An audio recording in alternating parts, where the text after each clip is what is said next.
আসসালামু আলাইকুম রহমতুল্লাহ। আমি মোহাম্মদ ডাক্তার মোহাম্মদ জাফর বরকত। আজকে আমি আলোচনা করব শীতকাল সম্পর্কে এবং শীতকালে যে কাশি বা সর্দি হলে কি করণীয় এবং কিভাবে আমরা শীতকালে ঠান্ডার হাত থেকে রক্ষা পেতে পারি সে ব্যাপারে একটু আলোচনা। শীতকালে অনেকেই পানি কম পান করেন, যা শরীরে রোগ প্রতিরোধ ক্ষমতাকে কমে দিতে পারে। তাই একটু গরম পানি মিশিয়ে ঠান্ডা পানির সাথে গরম পানি মিশিয়ে পান করবেন। হালকা, হালকা কুসুম, কুসুম গরম পানি কিংবা আদা চা আ আ এম এগুলো খুব উপকারী।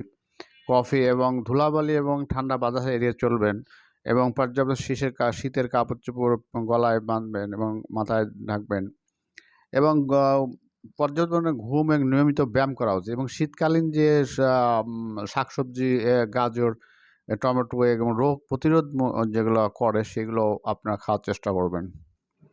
শীতের সর্দি শুরুতে সর্দি, কাশি এবং জ্বরের প্রকোপ এগুলা বেড়ে যায়।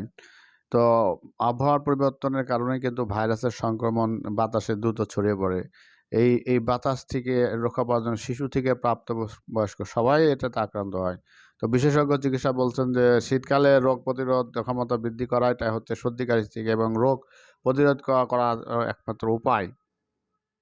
তো নিয়মিত খাদ্য তালিকায় কিছু উপকারী খাবার রাখবেন, যেগুলো খেলে আপনার উপকার হবে এবং সংক্রমণের ঝুঁকি কমে যাবে। ভিটামিন এবং মিনারেল, অ্যান্টিঅক্সিডেন্ট সমৃদ্ধ খাবার যেগুলো শাকসবজি, গাজর, টমেটো এগুলো আরকি।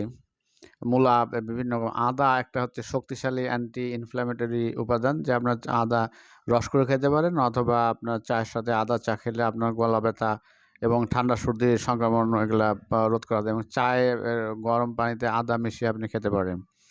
মধু একটা খুব ভালো জিনিস। মধু আপনি জ্বালা কমাতে সাহায্য সহায়ক। শরীরের ভেতর থেকে উষ্ণ রাখে এবং দীর্ঘস্থায়ী কাশি উপশম করে এবং তুলসী পাতা, তুলসীর রস। আরেকটা আছে রসুনের রস, ন্যাচারাল অ্যান্টিবায়োটিক, সিদ্ধ করে খেতে পারেন।